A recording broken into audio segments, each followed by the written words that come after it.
manusia. Apa itu surga? Jadi Allah sediakan kepada hamba-hambanya yang soleh surga. Siapa hamba-hamba yang soleh? Salah satunya adalah orang yang melaksanakan ibadah puasa. Ini hadis umum. Pokoknya hamba yang soleh Allah sediakan surga. Hadis yang ketiga. Hadis yang ketiga ini baru khusus ya, hadis yang khusus. Rasulullah SAW bersabda, Inna fil jannati thamaniyatu abwabin. Sesungguhnya di dalam surga itu ada 8 pintu. Banyak pintunya surga itu. Jadi gampang lah. Tinggal milih aja karena pintunya ada 8 lah. Fiha babun. Di dalam satu pintu dari 8 pintu itu ada namanya babur royan. Fiha babur royan. Di dalam pintu itu ada namanya babur royan. Dari 8 itu ada namanya babur royan. Babur royan itu apa? Pintunya orang-orang yang melaksanakan ibadah puasa. Nah, orang yang melaksanakan ibadah puasa ini masuk lewat pintu babur royan. La yadkhuluhu illa shalimuna. Tidak akan masuk lewat pintu ar-royan itu kecuali orang-orang yang melaksanakan ibadah puasa. Dalam hadis yang terkait dengan masalah ini dijelaskan lagi, pada hari kiamat nanti Allah SWT bertanya, Aina shaimun, mana orang-orang yang berpuasa ini? Allah bertanya, mana orang-orang yang berpuasa ini? Fayaqumu as-shaimuna, maka orang-orang yang berpuasa itu berdiri kemudian masuk lewat pintu babur royan tadi. Nah, la yadkhuluhu illa shaimun, tidak akan memasuki pintu royan itu kecuali orang yang berpuasa. Jadi ada 8. Saya sebutkanlah satu-satu. Pertama, babur royan, pintunya khusus untuk orang-orang yang berpuasa. Babus sholat, pintunya untuk orang-orang yang sholat. Babul zakat, pintunya orang-orang yang berzakat. Babul haji, pintunya orang-orang yang menunaikan ibadah haji. Kemudian ada lagi pintu orang yang masuk surga tanpa hisab. Yang kelima, pintu orang yang masuk tanpa hisab. Yang keenam, ada lagi pintu namanya pintu yang bisa menahan amarah dan memaafkan orang lain. Ini ada dalam surah Ali Imran.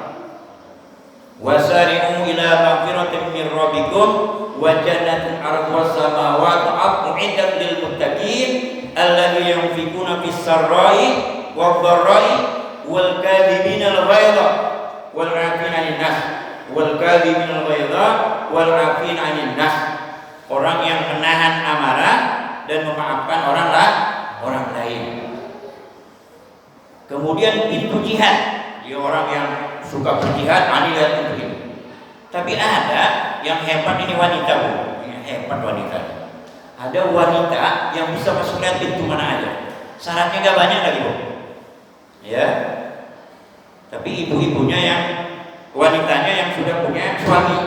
Ya, kalau belum punya suami gak bisa lewat pintu yang 8 ini. Hadisnya berbunyi, idza kanatil mar'atu, enak jadi perempuan payah. Ya, kalau kita dari 8 pintu aja lah bisa, dari salah satu di 8 pintu aja bisa masuk kan? Tapi perempuan ini bisa masuk dari pintu mana saja. Dari yang 8 itu, tinggal milih. Syarat yang 4 namanya. Idza kanatil mar'atu, apabila ada perempuan sholat khamsaha, melakukan sholat 5 waktu. 5 waktu aja tuh sholatnya tuh, nggak pakai sunnah-sunnah lagi. Tapi jangan pula nggak dikerjakan sunnah-sunnahnya, ya. Dalam hadis ini cuma sholat 5 waktu saja. Sholat khamsaha, ia menjalankan sholat 5 waktu, tapi diusahakanlah sholat 5 waktu itu awal waktu di masjid dan berjamaah, diusahakan. Kemudian wasolat syahroha, berpuasa di bulan suci Ramadan. Puasa sunnah-sunnahnya nggak perlu dikerjakan. Khusus aja puasa Ramadan ini bisa masuk lewat pintu mana saja. Ya, dalam hadis ini nggak dijelaskan harus puasa Senin Kamis, harus puasa Ayyamul Bid, tidak. Ya, yang penting dia si perempuan ini melaksanakan puasa di bulan suci Ramadan. Masuk lihat pintu mana saja bisa dari 8 pintu itu. Kemudian wa hafizat farjaha, menjaga kemaluannya, menjaga kehormatan dirinya. Tidak menerima tamu laki-laki tanpa seizin suaminya. Kalau suaminya nggak ada di rumah, nggak boleh menerima tamu. Menerima tamu di rumahnya saja tanpa seizin suaminya itu nggak boleh. Apalagi selingkuh. Apalagi ya, menerima tamu saja tanpa seizin suaminya, laki-laki tamunya ini itu nggak boleh. Yang keempat, wa ta'at zaujaha, ini mungkin yang agak berat nih Bu ya. Wa ta'at zaujaha, istri atau wanita yang taat kepada suaminya. Kalau 4 amalan ini sudah dilakukan, qilalaha udkhuli min ay abwabil jannati syi'ti. Silakan wahai perempuan, masuk surga dari pintu mana yang engkau inginkan, yang engkau sukai. Enak dia perempuan ini. Ya laki-laki nggak ada hadisnya tuh, nggak ada idza kanatir rajulu, apabila ada seorang laki-laki yang sholat 5 waktu, yang berpuasa di bulan suci Ramadan, yang menjaga kehormatannya, yang taat pada istrinya, tidak ada hadis khusus untuk perempuan. Ya, ini kemuliaan bagi seorang perempuan. Hadis yang berapa? Yang kelima. Rasulullah SAW bersabda, al-jannatu mustaqatun ila arba'ati nafari. Surga itu merindukan terhadap 4 kelompok, 4 golongan. Biasanya kan kita yang rindu kepada surga. Ini dibalik, surga yang merindukan kita. Kalau kita merindukan seseorang, pusingnya bukan main. Tapi kalau kita dirindukan, aman-aman saja. Kita kalau merindukan surga kan bingung memikirkan bagaimana bentuk surga itu. Karena tadi itu sudah dijelaskan dalam hadis yang pertama tadi, mala ainun ra'at wala udhunun sami'at wala khatara ala qalbil bashar. Belum pernah terlihat oleh mata surga itu, belum pernah terdengar oleh telinga surga itu, belum pernah terpikirkan oleh tubuh hati manusia. Ya, kalau Makkahul Mukarramah sudah ada yang lihat, Madinatul Munawwarah sudah ada yang lihat, Taman Mini Indonesia sudah ada yang lihat. Bisa kita nanya kepada orang yang pernah berkunjung ke sana. Tapi kalau nanya tentang surga, belum ada orang yang pernah ke surga. Mungkin balik lagi ke dunia belum ada. Jadi sulit kita ya mendapatkan gambaran itu. Nah, kita nggak perlu merindukan surga, tapi dirindukan oleh surga. 4 golongan ini mudah-mudahan ada dalam diri kita. Yang pertama, talil Quran. Orang yang membaca Al-Quran. Tentu orang yang membaca Al-Quran ini ya bukan asal-asalan itu baca Qurannya. Yang membaca Al-Quran tentu dengan sesuai dengan yang diajarkan oleh Rasulullah SAW. Ya, yang benar membaca Al-Qurannya, yang melaksanakan adab-adab dalam membaca Al-Quran. Talil Quran, orang yang membaca Al-Quran dirindukan oleh surga. Kesempatlah di bulan suci Ramadan ini kita memperbanyak membaca Al-Quran. Kalau di luar Ramadan, insya Allah kalau yang ikut Odos, ya, grup Odos, komunitas Odos, one day one juz, insya Allah lah 1 juz selesai ya di luar bulan Ramadan. Tapi kalau yang ikut Odos agak repot namanya. Ya. Kalau di luar bulan Ramadan kita bisa mengatakan 1 juz dalam sehari semalam, tentu di bulan Ramadan harus lebih dahsyat lagi. Makanya saya menyarankan kepada saya sendiri dan kepada kita semua, seminimal-minimalnya kita menetapkan Al-Quran di bulan suci Ramadan ini 2 kali lagi. Berarti kalau 2 kali, 2 juz dalam sehari semalam. Siangnya 1 juz, malamnya 1 juz. Itu seminimal-minimalnya. Kalau mau 3 juz bagus juga, ya. Sehari 1,5 juz, malamnya 1,5 juz, jadi 3 juz. Kalau 2 juz kita sehari semalam, maka insya Allah di hari yang ke-15 kita sudah menghatamkan Al-Quran. Kalau 3 juz sehari semalam kita baca Al-Quran, maka di hari yang ke-10 kita sudah menghatamkan Al-Quran. Maka undanglah keluarga kita paling tidak yang untuk doa khatmul Quran, karena ini nikmat yang luar biasa. Bisa membaca Al-Quran 10 hari bisa hatam, 15 hari bisa hatam. Itu hanya bisa terjadi di bulan suci Ramadan. Di luar bulan suci Ramadan berat kita untuk melakukannya. Bahkan di bulan Ramadan masih banyak umat Islam yang tidak sanggup menghatamkan Al-Quran sekali saja di bulan Ramadan. Malu kita dengan Imam Syafi'i, Pak. Kalau Imam Syafi'i menghatamkan Al-Quran itu 60 kali setiap bulan Ramadan. Berarti kalau 60 kali hatam setiap bulan Ramadan, seharinya berapa kali itu? 2 kali hatam, bukan 2 juz, 2 kali hatam sehari. Ya, Imam Syafi'i luar biasa. Imam Syafi'i sudah hatam Quran, Pak. 7 tahun sudah hafal Quran.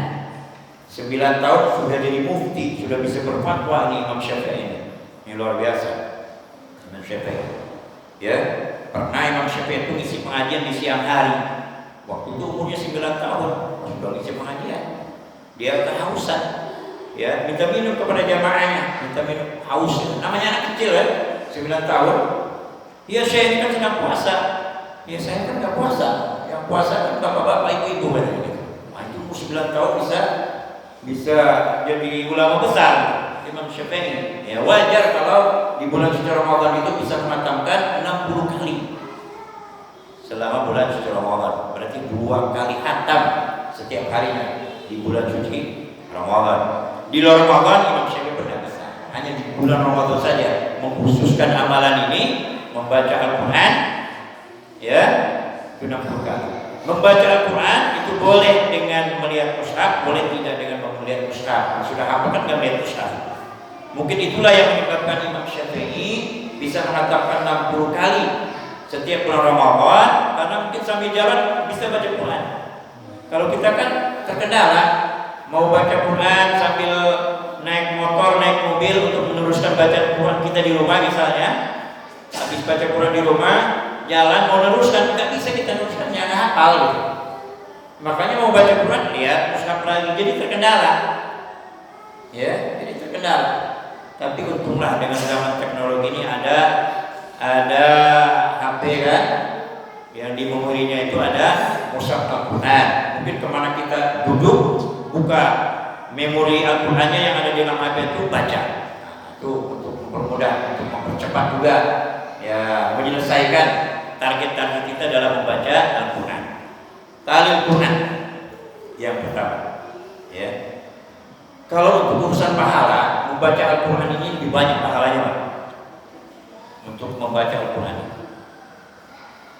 dalam salah satu hadis dikatakan, man qara harfan min kitabillah, barang siapa yang membaca satu huruf dari kitab Allah Subhanahu wa taala itu Al-Qur'anul Karim, satu huruf aja, falahu hasanatun, maka baginya satu kebaikan. Jadi ukuran pahalanya bukan berdasarkan sudah 1 juz kita baca, sudah 1 lembar kita baca, sudah 1 halaman kita baca, sudah 1 baris kita baca, ya, sudah 1 kalimat kita baca, tapi ukurannya itu 1 huruf. 1 huruf itu 1 pahala. Sudah itu dilipat gandakan lagi jadi 10. Man qara harfan min kitabillah, barang siapa yang membaca 1 huruf dari kitab Allah Subhanahu wa taala, falahu hasanatun, maka baginya 1 kebaikan. Wal hasanatu bi asyri amsalha, 1 kebaikan itu dilipat gandakan menjadi 10 kebaikan. Wala aqulu alif lam mim harfun, saya tidak mengatakan alif lam mim itu 1 huruf. Walakin alifun harfun, akan tetapi alif 1 huruf, walamun harfun lam 1 huruf, wa mimun harfun mim 1 huruf. Jadi berapa kepalanya, Pak? Bu, 30. Baca alif lam mim aja. Tentu sebelum membaca Al-Quran kita baca isti'adzah. Wa idza qara'tal Qur'ana fasta'idz billahi minasyaitonir rajim. Dan apabila engkau hendak membaca Al-Quran, maka berlindunglah kepada Allah SWT dari godaan syaitan yang terkutuk. Berapa huruf kira-kira isti'adzah? 20 huruf. Berarti berapa pahalanya? 200. Kemudian lanjutkan dengan Bismillahirrahmanirrahim. Kullu mri'in bi balin la yabda'u bi Bismillahirrahmanirrahim fa aqta' aikul barakah. Setiap kegiatan, setiap aktivitas yang dianggap penting, membaca Al-Quran itu penting. Ya, la yabda'u bi Bismillahirrahmanirrahim, tanpa diawali dengan membaca Bismillahirrahmanirrahim, fa aqta'u, maka perbuatan itu terputus aikul barakah, sedikit keberkahannya. Dapat pahala tapi sedikit keberkahannya. Baca Bismillahirrahmanirrahim. Setelah baca isti'adzah, Bismillah itu berapa huruf? 19 huruf. Jadi 190. 200 tambah 160, 390 tambah alif lam mim 30, 420 sampai di situ shadaqallahu lagi. Dapat 420 pahala. Tapi kayaknya nggak ada Pak. Baca Quran satu ayat aja. Asal satu ayat aja baca. Nggak ada kayaknya. Pasti dituliskan paling tidak satu halaman. Senantuk-nantuknya itu satu halaman. Memang gangguannya kalau baca Quran itu ngantuk aja Pak. Ya Pak, Bu. Ini pengalaman saya juga. Tapi giliran membalas SMS baik di WA maupun di telepon itu kan ngantuk. Tapi giliran baca Quran itu kadang-kadang ngantuk, terus sudah tidur terlebih dahulu. Ini gangguannya luar biasa karena setan nggak mau membiarkan orang yang membaca Al-Quran banyak gitu. Karena semakin banyak membaca Al-Quran semakin banyak pahalanya. Ya, semakin banyak pahalanya. Tentu diteruskan ya. Setelah alif lam mim tentu diteruskan beberapa halaman, maka semakin banyak kita membaca Al-Quran semakin banyak pahala yang kita dapatkan. Gak usah dihitung Bu ya, Pak ya. Kalau sudah 2 lembar dihitung berapa nih pahalanya gitu. Mungkin lebih lama menghitungnya daripada bacanya. Sudah 1 lembar kita baca Quran dihitung mungkin lebih lama menghitungnya daripada membacanya. Belum lagi salah diulang lagi, salah diulang lagi. Oke, kita lanjutkan. Yang kedua, yang dirindukan oleh surga adalah wahafidil lisan. Orang yang menjaga lisan. Nah, di bulan suci Ramadan ini kita memang sangat dianjurkan sekali untuk menjaga lisan. Sangat dianjurkan sekali untuk menjaga lisan. Jangan sampai lisan ini kita gunakan untuk bermaksiat kepada Allah SWT, menggibah, mengadu domba, berbohong, sumpah palsu, dan perbuatan-perbuatan lidah yang jahat. Jangan sampai kita lakukan, karena itu akan merusak pahala puasa. Puasanya sah insya Allah, ya, asal niat di malam hari, tidak makan, tidak minum, tidak hubungan seksual, tidak melaksanakan hal-hal yang membatalkan puasa lainnya, dari mulai terbit fajar sampai terbenam matahari, insya Allah sah puasanya. Tapi ketika melakukan perbuatan-perbuatan kejahatan lidah tadi, ya, berbohong, berdusta, menggibah, mengadu domba, sumpah palsu, itu akan merusak pahala puasa. Kan sudah disebutkan dalam hadisnya itu. Khamsatu syai'atun bitus shaum. Ada 5 perkara yang merusak pahala puasa. Yang pertama al-kadhibu, berbohong. Yang kedua al-ghibatu, menggibah. Yang ketiga an-namimatu, mengadu domba. Yang keempat al-yaminu ghamus, sumpah palsu. Tempatnya dikerjakan oleh lidah. Baru yang kelima dikerjakan oleh mata. Wan nadratu bisyahwatin, melihat dengan penuh syahwat. Baik melihat makanan maupun hewan jenis dengan penuh syahwat, dengan penuh nafsu. Ini berdasarkan hadis ini merusak pahala puasa. Wa hafidh lisan, orang yang menjaga lidah insyaallah dirindukan oleh surga. Yang ketiga, wa mut'imil ji'an, orang yang memberi makan kepada orang yang lapar. Ini kaitannya dengan Ramadan semua. Wa mut'imil ji'an, orang yang memberi makan kepada orang yang lapar. Nah, pasti di bulan suci Ramadan ini, ya, memberi perbukaan kepada orang yang sedang berpuasa. Orang sedang berpuasa itu kan lapar. Tapi yang menyebabkan lapar itu sebenarnya bukan karena puasanya, Pak Bu. Tapi karena kita ingat minum, ingat makan, ingat goreng-gorengan, ingat martabak Mesir, ingat jus, ingat bakso, itu yang membuat lapar. Kalau pagi ini belum lapar Pak ya, karena baru sahur. Yang kedua, nggak berpikir sarapan, Sarapan nonton di mana ya hari ini? Kami nggak berpikir karena kan lagi puasa kan. Siang hari nggak berpikir makan siang. Makanya siang hari pun nggak lapar. Asar belum lapar juga karena berpikir makanan. Barulah 10 menit lagi mau berbuka puasa sudah mikir. Berapa menit lagi berbuka? Sudah sibuk dia mempersiapkan perbukaan. 3 menit mau berbuka puasa sudah duduk di meja makan. Ya, sudah melihat berbagai macam makanan minuman yang lezat-lezat. Timbul rasa laparnya dia. Lama sekali ya. Ya, jadi yang membuat lapar itu karena kita berpikir makanan. Nah, kalau nggak ingin lapar ketika menjalankan ibadah puasa, jurusnya adalah jangan mikir makan. Insya Allah nggak lapar. Mikir makan itu yang bikin kita lapar. Yang terakhir, was-shaimina fi syahri Ramadan. Ini saya maksud. Was-shaimina fi syahri Ramadan, orang yang berpuasa di bulan suci Ramadan. Kita termasuk di dalamnya insyaallah yang dirindukan oleh surga. Hadis yang terakhir Rasulullah SAW bersabda, Inna as-sawma wal qur'ana yashfa'ani yaumal qiyamah. Sesungguhnya puasa dan Al-Quran itu yashfa'ani yaumal qiyamah, memberikan syafaat pada hari kiamat. Tentu Al-Quran memberikan syafaat pada hari kiamat itu kepada orang yang membacanya. Puasa memberikan syafaat kepada orang yang melaksanakan ibadah puasa.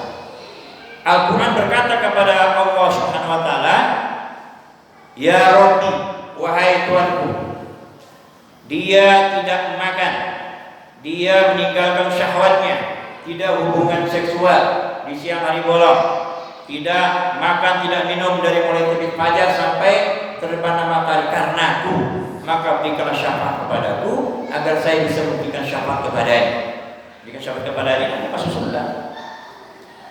Kemudian Al-Quran juga berkata kepada Allah SWT, Ya Rabbi, wahai Tuhanku, dia begadang malam, siang tidak tidur, malam tidak tidur karena membacaku, maka berikanlah syafaat kepadaku agar saya bisa memberikan syafaat kepadanya. Jadi Al-Quran, puasa itu bisa memberikan syafaat kepada orang yang melaksanakannya.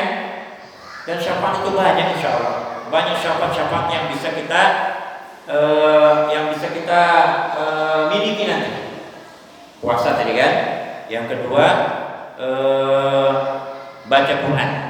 Itu akan memberikan syafaat. Di hadis yang lain ditambahkan lagi. Iqra'ul Qur'ana fa innahu syafi'an li ashabi. Iqra'ul Qur'ana, bacalah Al-Quran, fa innahu, karena sesungguhnya Al-Quran ya'ti, akan datang yaumul qiyamati, pada hari kiamat, syafi'an li ashabihi, memberikan syafaat kepada orang yang membacanya. Orang sering menerjemahkannya li ashabi, membacanya. Padahal li ashabi itu maknanya adalah orang yang bersahabat dengan Al-Quran. Li ashabihi, memberikan syafaat kepada sahabatnya. Sahabat jenisnya siapa? Sahabat Al-Quran. Maka saya pernah dulu bikin komunitas sahabat Al-Quran, karena ada dalam hadisnya. Jadi yang diberikan syafaat ternyata bukan orang yang sekedar baca Al-Quran kalau dalam hadis ini ya, hadis Muslim. Tapi dalam hadis ini yang diberikan syafaat oleh Al-Quran adalah orang